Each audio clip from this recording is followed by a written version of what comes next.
And the very first one, this is right there, perceived natural status. Ah, fuck, I dropped my Thor's hammer. Today's video, we're going to talk about status, the hidden advantage.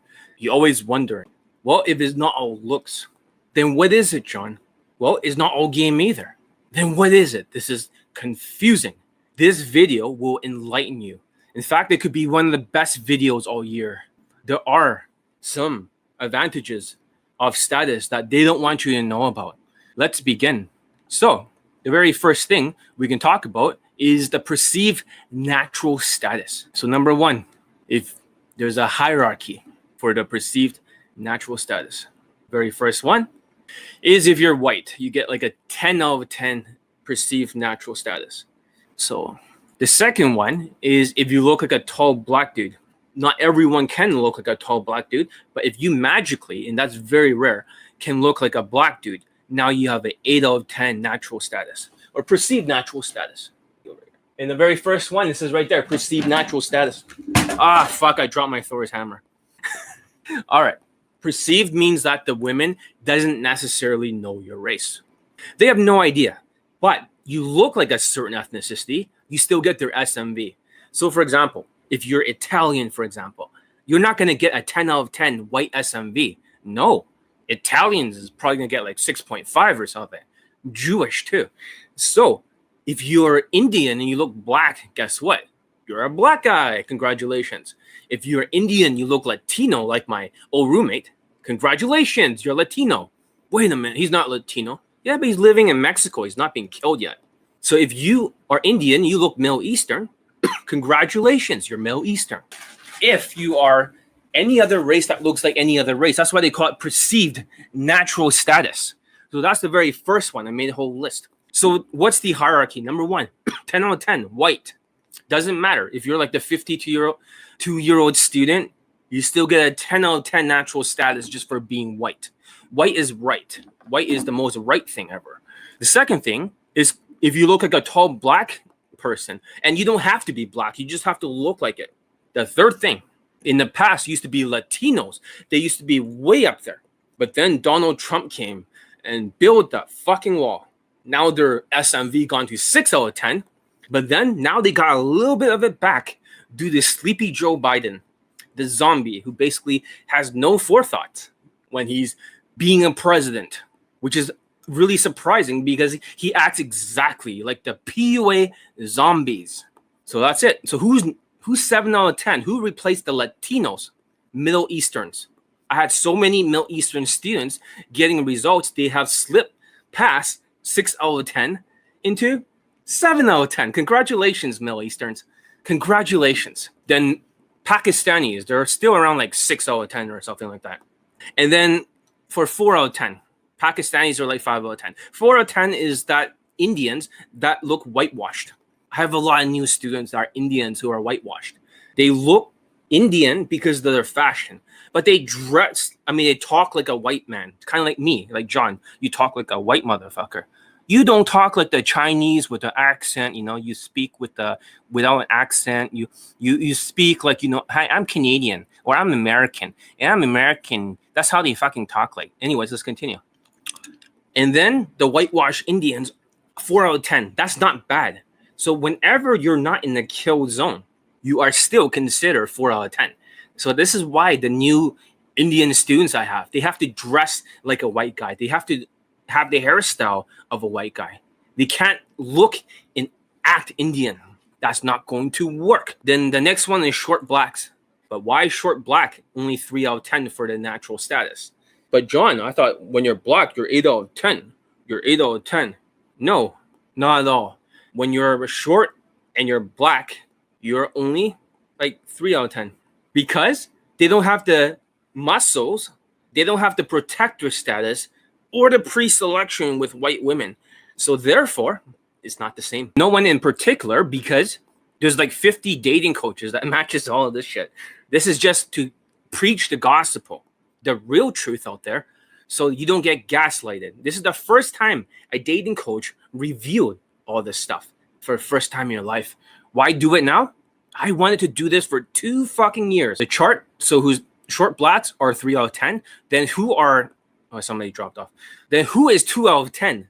It is the negative stereotype Indians, the ones who have a very bad accent, a huge beard, a unibrow. And of course, I'm not here to be racist. Of course not. But I'm just saying that it is such a pussy dryer. Just because somebody says that they're Indian doesn't mean automatically they're perceived with a natural status the same way as you. Reading off the screen of.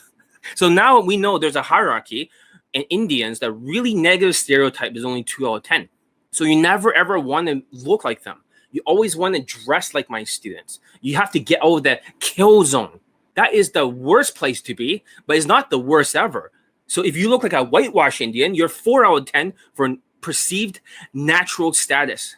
It's like Joe Biden, he's just reading off. I already said that. My brain's not working. And number 1 is Asians. You're like, whoa, what the fuck? Asians, why are they number 1? You got more Asian testimonials than Indians for late testimonials. Well, let's look at it this way. If status plays such a big role, Asians only have 1 out of 10. Have you noticed whatever late testimonials that they do have, they're token Asians. They're always number 1, super tall. But that's not a status category. That's a looks category. Height. Or they're 5'10" with a big barrel chest. So they're Asians are for their testimonials, for their token Asians, are offsetting the value with muscles or height or protector status. You're like, holy shit, you're right, John. So it's not a status thing. Asians do have 1 out of 10 natural status. But when you dress like a Wuhan wash, it goes back down to 0 or 0.5. So I had this student who was Asian, like a zombie. He was dressed like really well. He was wearing blazers and everything. And I was like, great. And then he went out there and started daygaming. And he's like, John, look at my outfit. Is this good enough? Wears a fucking purple gay-ass fucking outfit. And then he wears these shitty jeans and these shitty sneakers. And I was like, what the fuck are you doing, you Asian fucking zombie? I was like, what the fuck is wrong with you? And it's like, what? What's wrong with this? Oh, it's too hot for my blazer. That's like, okay, what happened when you approach? Like, I got rejected every time. Well, go figure, you dumb fucking zombie. Go wear your fucking... I sweat on it. Zombie. Yeah, of course you're sweating it. So just lift up the fucking sleeves or just wear your dress shirt, you fucking zombie. So when he did that, now he's getting hook points again. Isn't that weird? I had an Indian student, for example. He didn't cut his hair properly. I only bleached it because people were complaining about the white hairs that was growing on the side. So now it's like you can't see it because everything's white hairs. But I digress. But he started growing out his hair, curly Indian hair.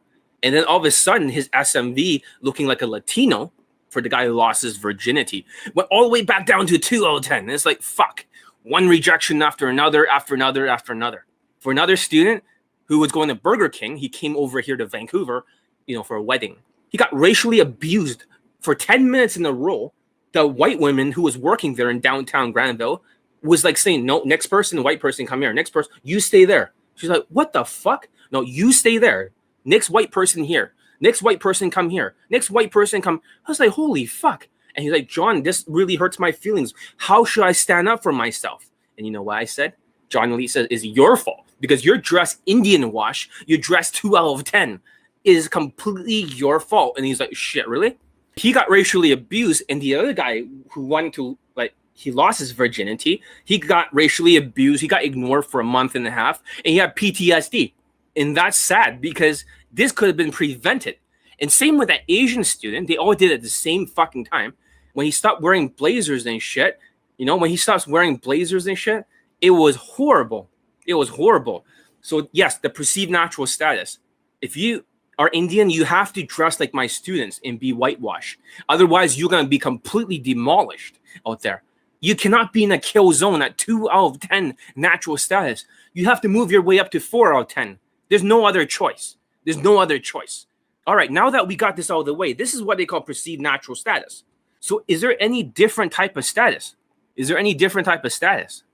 There's plenty of different type of status. So let's talk about lifestyle. What the fuck is lifestyle? Long time ago, many, many years ago, more than a decade, when my Pakistani mentor was training me, mentoring me, and we used to day game outside all the time together.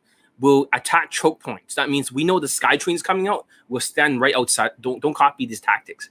We know exactly where all the points where the woman walks out, so we don't have to do a million fucking approaches. the women almost goes right through our kill zone. We know all these secret tactics. We will launch each other out of the Jeep over and over, and then we'll go in a circle and he'll pick us up. And we're launching each other like missiles because we know exactly how to maneuver. We know how to take the choke points. But however, he said something that was very profound. John, lifestyle, as he taught me recently, is the biggest equalizer. Lifestyle gives you a lot of points for your status. A lot of you are not building a good lifestyle because the Asian student asked me, how do you build a lifestyle, John? How do you build a lifestyle? But if you're dressed, with an Asian hairstyle and you have Asian fucking friends in your Instagram, you have Asian women, just like an Indian person who has an Indian person, their Indian parents, then they have some really negative stereotype Indians all over Instagram, you're going to get cock blocked. As soon as a white woman sees it, game over. My Pakistani mentor will not be caught dead posting a single Indian or anyone like that in his Instagram. So he says you cannot use, you know it's good to have a lifestyle because you have lifestyle points. I was like, lifestyle points? What the fuck is a lifestyle point? Like, what's a lifestyle point?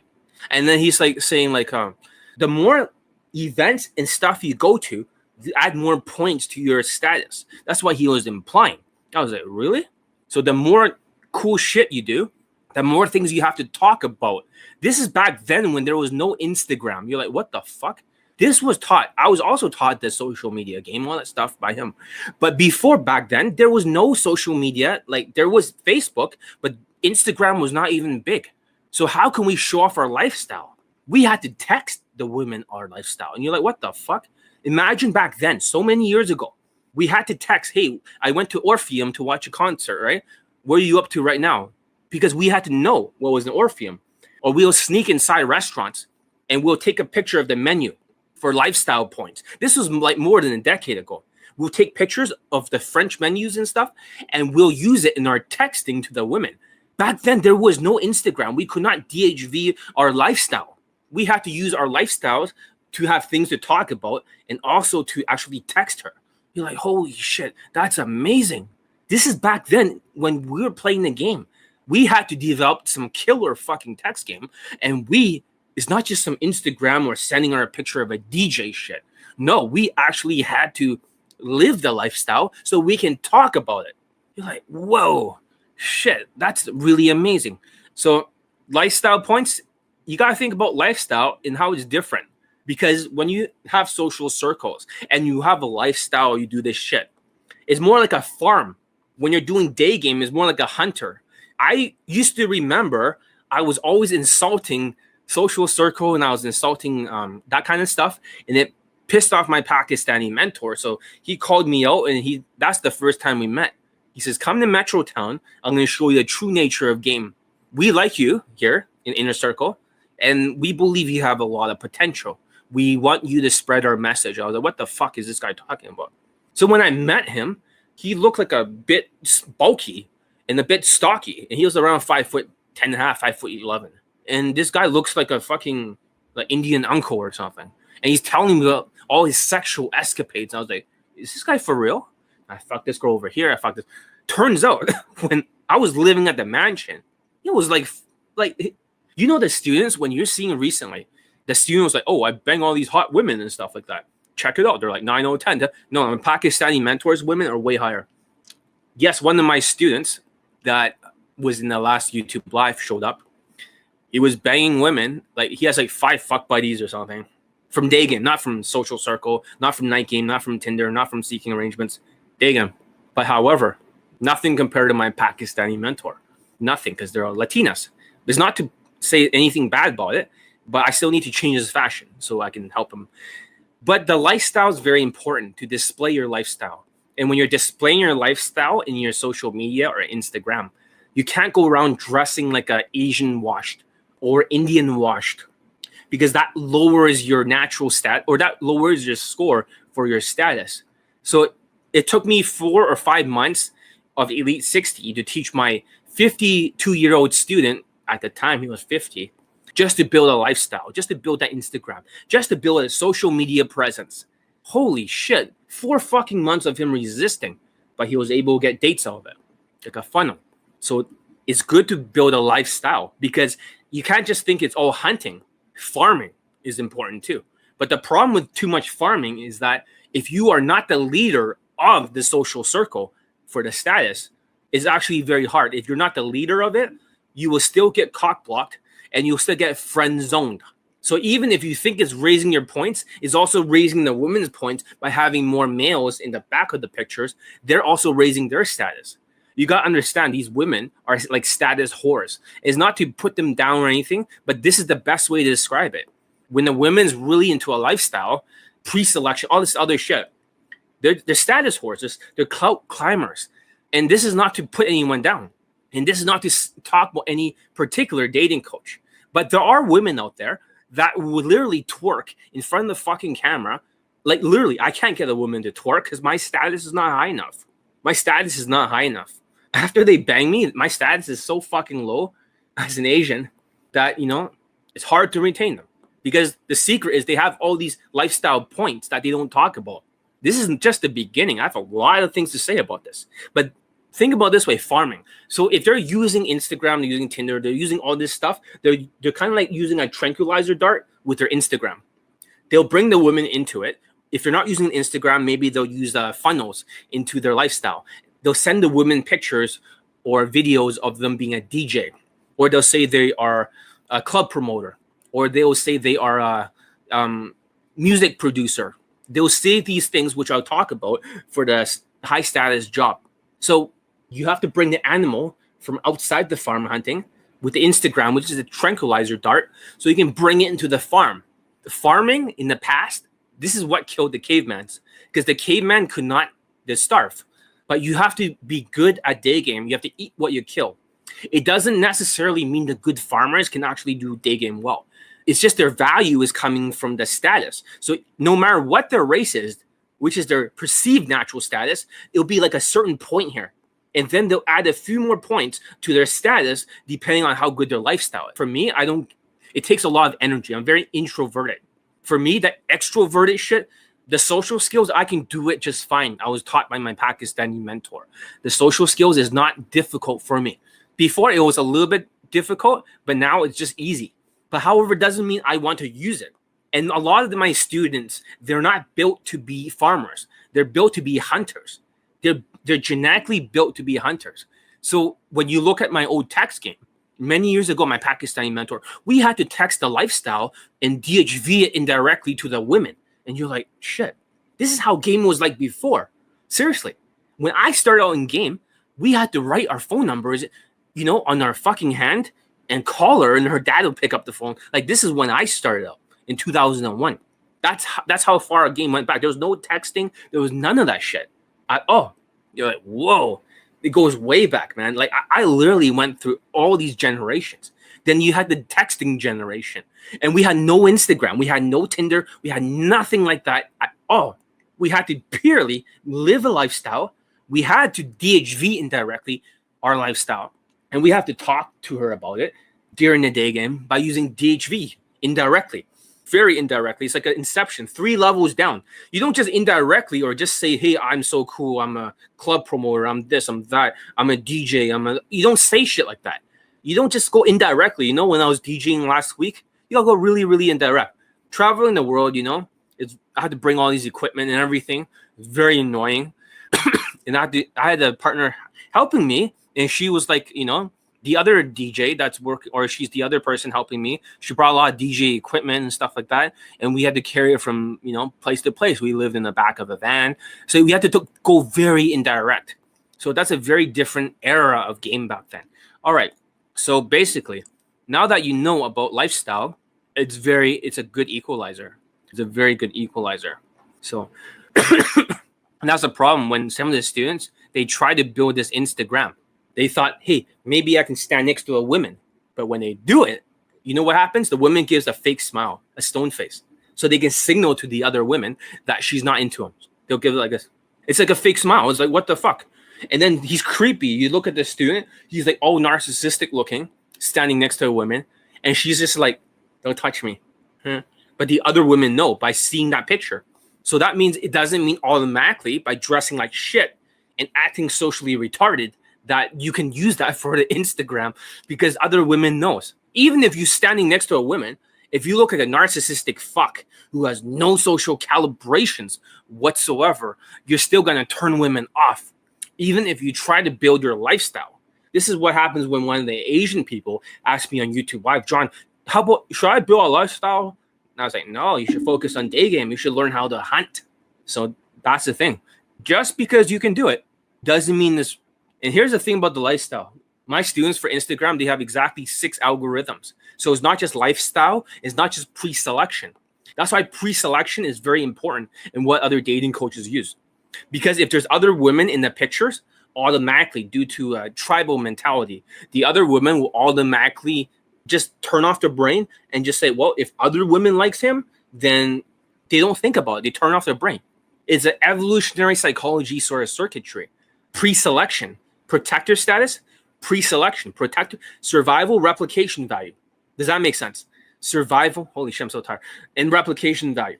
So what happens is that women, when they see it, you can literally put anyone there. You can literally put like Yoda there and it'll still work. Hey, what does status mean for day game? There's the first one I talked about was the perceived natural status. Everyone's race has a different score. Whites is 10 out of 10. If you look black, you got 8 out of 10. Middle Eastern, 7 out of 10. Shit, my brain is still working. I'm like half awake right now. I'm not even awake. 6.5 is Middle Eastern. It still works. It was funny. 5 is Pakistani. 4 is whitewash Indian. 3 is my brain hurts. 3 is a short black. 2 is like really negative stereotype Indian. Like we're talking about like, you know what I mean? Like the dirt, unibrow, not to be racist, wearing a pink work shirt and RSD victim with a left to right hair with coconut oil. And then number 1 is how about whitewashed black guy? Oh yeah, I do have a student, as you can see, for a whitewashed black guy. Remember the guy who was in the army? He's that tall black guy. He's always wearing a blazer and stuff. Yeah, he got like 23 or 24 lays under my training. So that's not bad at all. So if you are a whitewashed black guy, it can work for you in a very good way.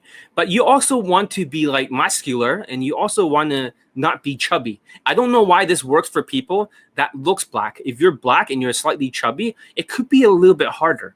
But if you look like you're black, and some people may not even be black, but they look like they're black, but you can make yourself, have less body fat, then more of the muscles will show, then that will add to the pre-selection and protector stats. But when you cover the muscles, it can work against you. And I had another black student who was like full of cortisol. He was a little bit chubby. He was black, but he was wearing suits and everything. But for his audience that he's trying to get, which is black women, they were turned off because they're hood rats. They'll rather him dress like a fucking, guy with tattoos, bald head. He is bald head, and more muscular and shit like that, and look more like a gangster. Because gangsters also have survival value. They have a lifestyle. They have that too. That makes sense. So yes, blackwash can also be that. When I'm talking about the lifestyle, I am talking about living like it's like a farm. If you have a lifestyle, women want to be part of it. Day gamers are more hunters. That's how it relates to day game. They don't have as much status, but some people might say, oh, add me on Instagram or something. They have a cool lifestyle. Then at the very least, this can bring in leads. But it doesn't mean it converts very well, because it wouldn't hurt to have a nice Instagram. It wouldn't hurt to have the 6 algorithms. That goes on beyond pre-selection and, lifestyle. Those are only 2 algorithms out of the 6. Where are the other 4? Only the John Elite access student. John Elite in inner circle knows what it is. With the 6 algorithms, this is how you can dominate. Because one of my students who wasn't that good at day game was Asian guy. But when the boot camp, he learned the 6 algorithms. He put that on his Instagram. So he used it on his Twitter. What's it called? Tinder. So what I'm saying is that it's very important to build this lifestyle. The next thing I want to talk about is the next thing that is called the high status job. What does a high status job mean? For example, if you're a club promoter or you say, hey, I'm a DJ, and I'm sure this is, if I were to reverse engineer it, someone like Justin Wayne will probably say, hey, I'm a club promoter. No, he's not. He's the music producer. He's the music. Hey, I'm a music producer. So he used to raise the status. You understand that? Or else they'll say they're a club promoter, which is very high status. Not every job is high status. So when you say you're an engineer, you probably think, oh, I make 6 figures. Like a lot of my Asperger's students. No, that is the biggest fucking pussy dryer of all time. No. So if you say you're a comedian, you say you're a DJ, you say you are a club promoter, you say you are a music producer, any of those jobs that may not necessarily make a lot of money, but they have a lot of status, that also can raise your status. Your job can raise your motherfucking status. You're like, holy shit. So it's not even about game. It's not even about looks. Have you ever noticed that? I've been talking about how it's not all game or it's not all looks. It's always like, well, it looks, you look at the students and you see their looks are all over the fucking place. The scores all over the place. And the students that are banging models and stuff, all of them are either bald or ugly and they have good social skills. Don't you get it? But status is what makes the dating coaches have different sort of results. This is what you never want to hear. This is the truth. Status is the biggest thing that differentiates the dating coaches from one result to another. Because they want to, have you noticed? They always say, oh, it's about the looks. I don't have the looks. It has nothing to do with the looks. There's hidden status advantage. Hidden means you can't perceive it because you're a zombie. And they say, oh, it's all game. It's all game. But it's not all game. Because game is just a LMS redistribution. It's like a belt, like an airport. It goes back and forth. LMS. That's a game. Flirt, LMS, tease, LMS, right? LMS connect. It's all, every game tactic is just LMS, not including social skills or social calibrations. Now you guys realize, holy shit. So all this time they're lying to you that they had the high status, but they don't want to tell you this. They say, oh, it's all their game. That's where all the money is. You tell the zombies it's all game. They use a product that does not fucking work. They say, well, I got even more products for you, like more chemotherapy. The long treatment is what they want. And then they force you into a boot camp if you're not already part of a long-ass online mentorship program, which is super expensive. And by the time you spend 10K, they're going to be using a specific, like certain races will go towards different countries.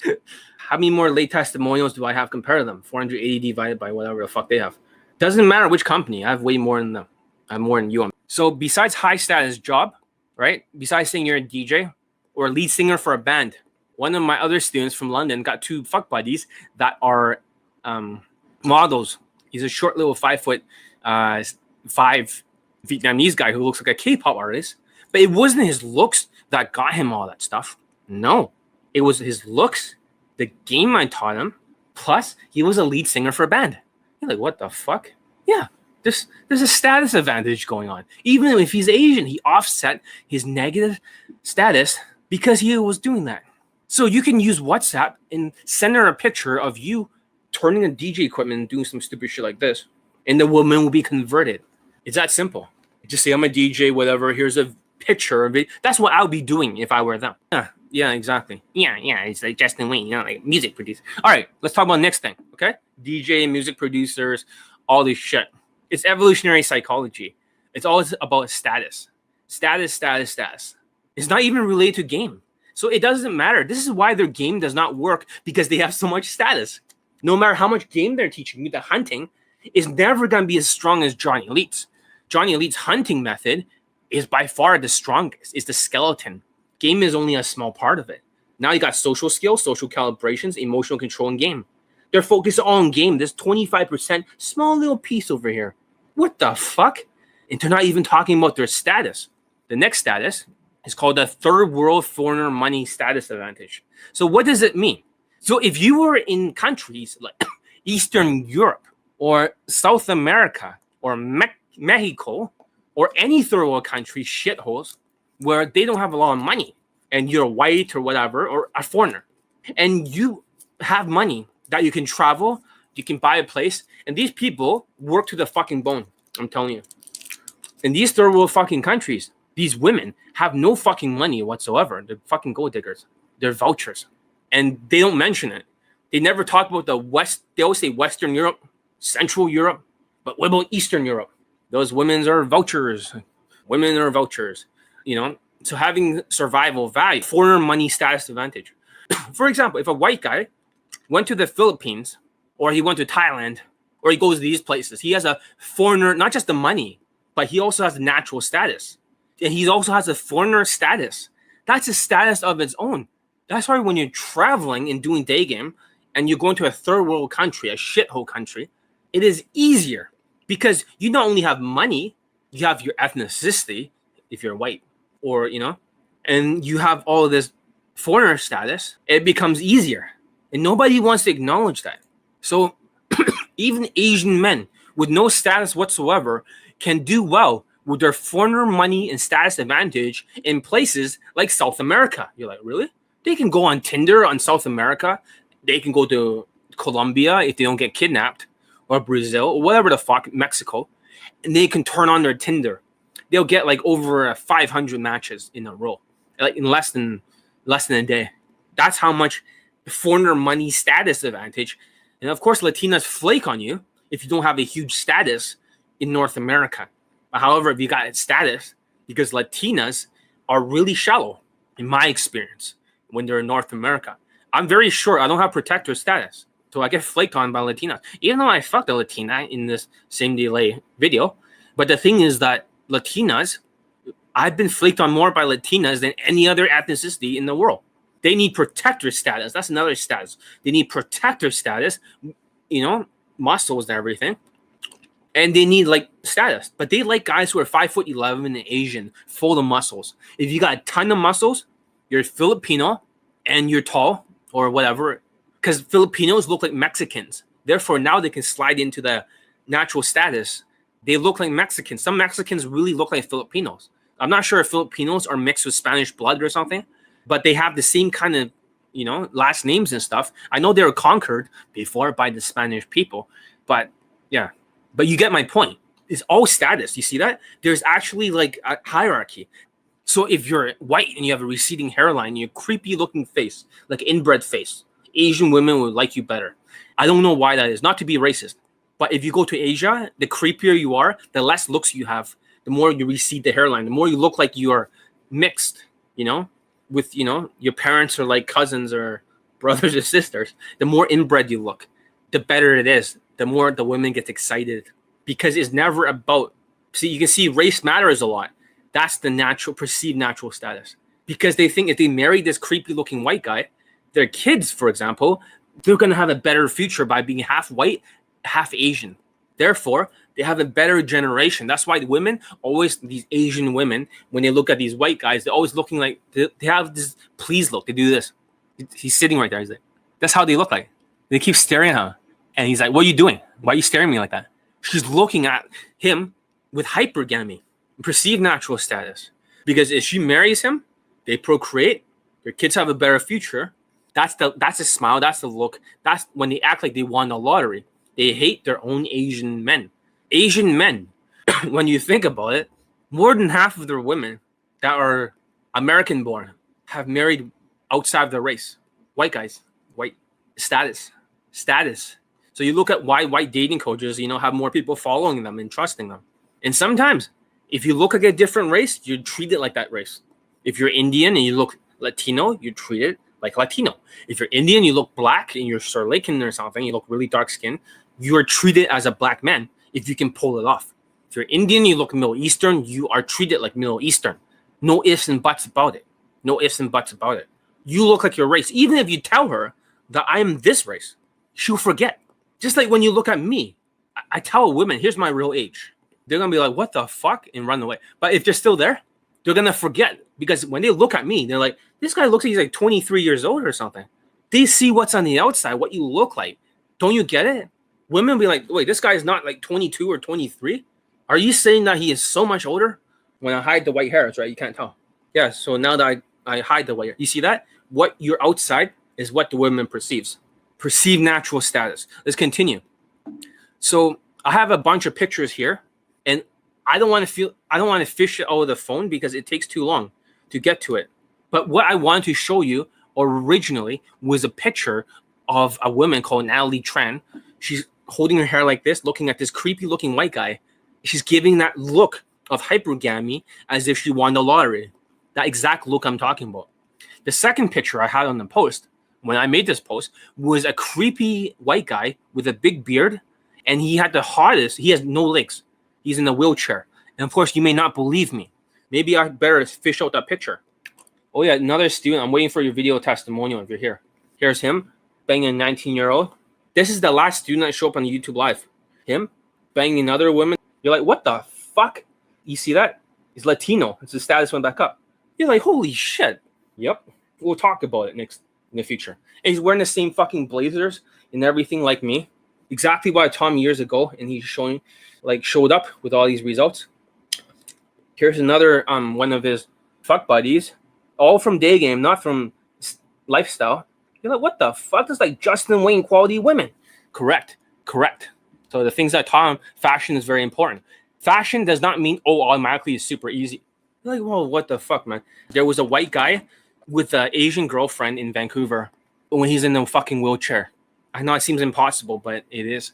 That's how much white privilege matters, because there's a status. So, and even on the weekends, the Asian and white couples outnumber all the other couples. They outnumber the Asian or the white and white couples. You're like, impossible. No, in Vancouver, it's like that in the weekends. It's really fucked up. What is the exotic advantage?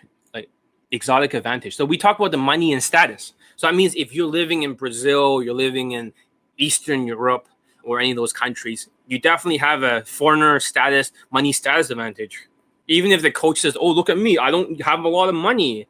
I'm traveling with no money. But the very fact that they're traveling can get any place they want, any pole location, any lifestyle that shows up, even in their Instagram, even if they don't show it, it's already a foreigner money and status advantage. If you want to make money in these shithole third world countries, it's like Canadian money versus the American money.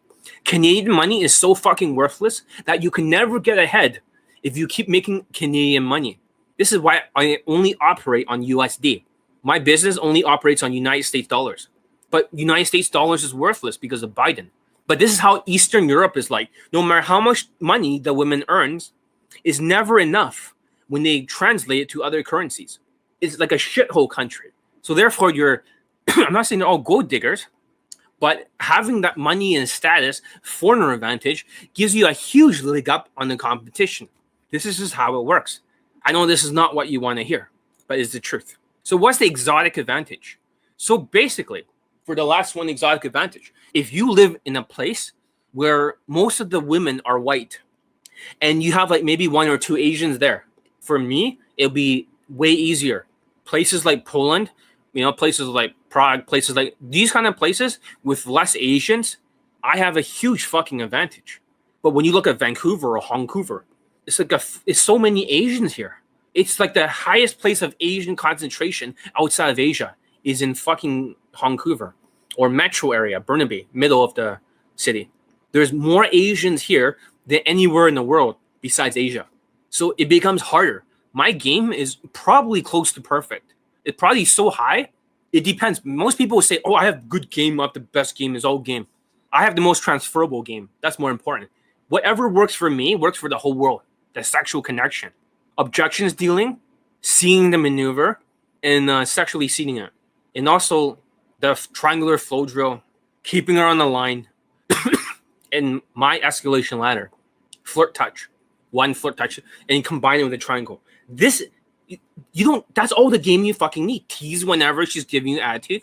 Flirt whenever she's like talking a lot. That's all you need for game.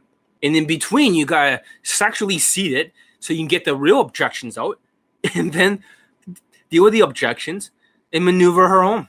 Or maybe when she's at home, you sexually seed it, deal with the objections. You get what I mean? That means it's not like a big focus game because I'm giving the skeleton. You want the meat on the skeleton, you build the social skills.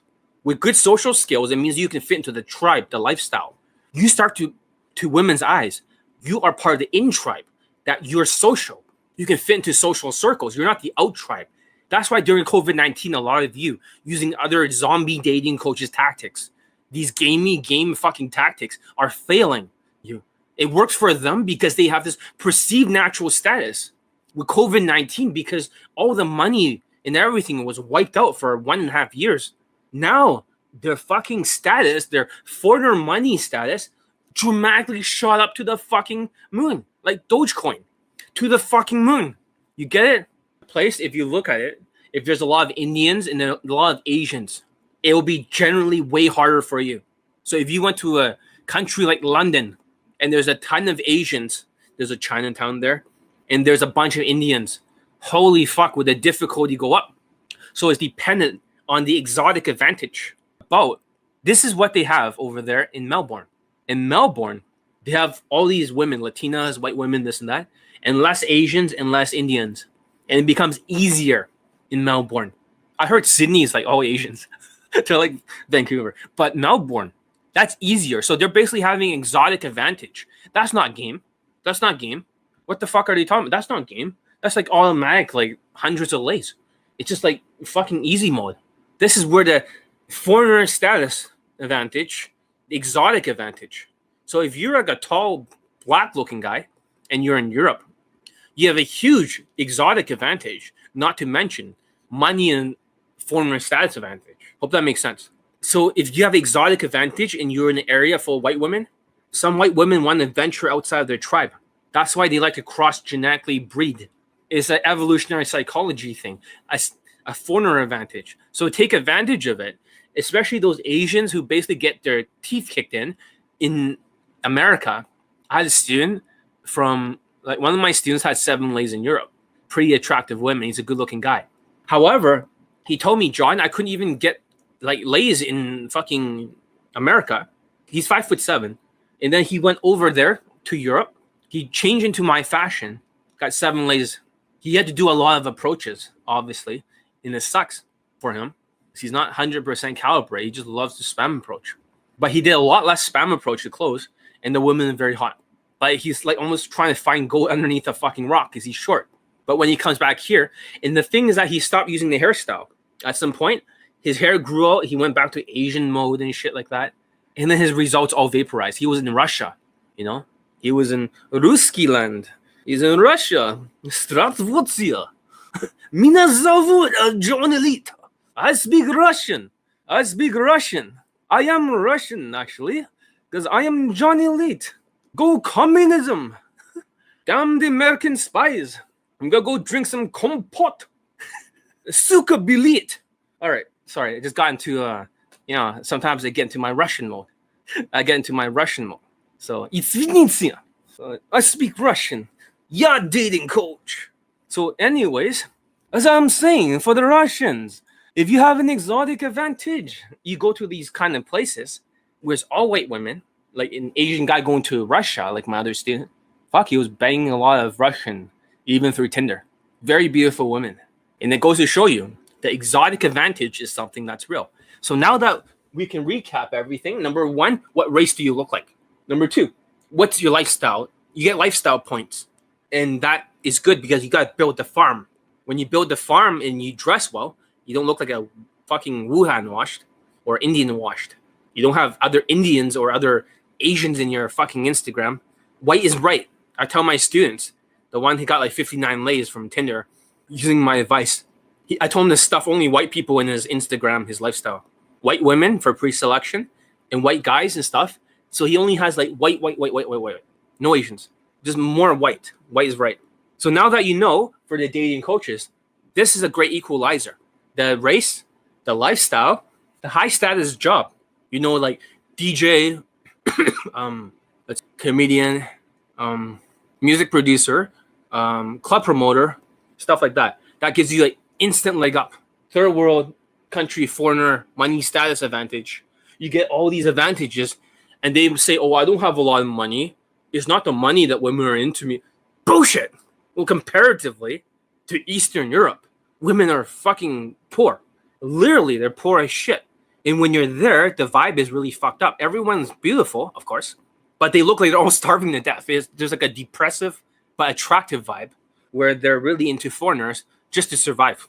Gold digging women, which is funny. Gold digging women. So if you don't think that your money goes a long way, especially during COVID, the kind of women that you wish you could have got in Eastern Europe with COVID-19, when they have no money, your fucking survival value fucking 10x. Hope that makes sense. okay, exotic advantage. If there's less Indians or less Asians in one particular place, you are the exotic one. It becomes much, much easier. Just because you're exotic and you're different, you actually find it easier. So when you look at somewhere like Texas, for example, not all of the students, but some of them, there's less Asians there, and it becomes easier. Doesn't mean it's easier if you're autistic and you're completely full of cortisol, but however, if it's all white there, and it's all like hillbillies. No, I'm just pretending to say that. People that bang their sisters. No, that's Alabama. Sweet home Alabama. Sweet. No, it's a joke. But the point is that if it's all white there, they'll be into black guys. She just can't wait to bang a black guy just to piss off all the other people. Does that make sense? Just because you have an exotic advantage. Or you're an Asian person, then you have a huge advantage. Exotic advantage. Or if you're in South America and you're Asian, where you had no SMV back at home in North America. But if you go over there, you open up a Tinder account. Not that I use Tinder. I don't. So I'm a hunter. I'm not a farmer. But for them, you want 500 matches in one day or two? You'd be like 300 matches in one day or 100. Next day, 350. Next day, 500. Next day, 750. Next day, over 1,000 something. Next day, like 2,000 matches. That's what's it like for an Asian to go to Mexico or to go to Brazil or to go to any of these places like Colombia, considering that you don't get kidnapped. But it's been pretty much safer than before. They kind of spare some of the people because they don't want the tourists to not come back. There are some safer areas than others, like Cancun and stuff like that. And you gotta be careful around Colombia. There's a lot of fucking crime there. In Brazil, certain areas near the favela or whatever it's called, it's just full of violence. It's just like, it's like Afghanistan, for example.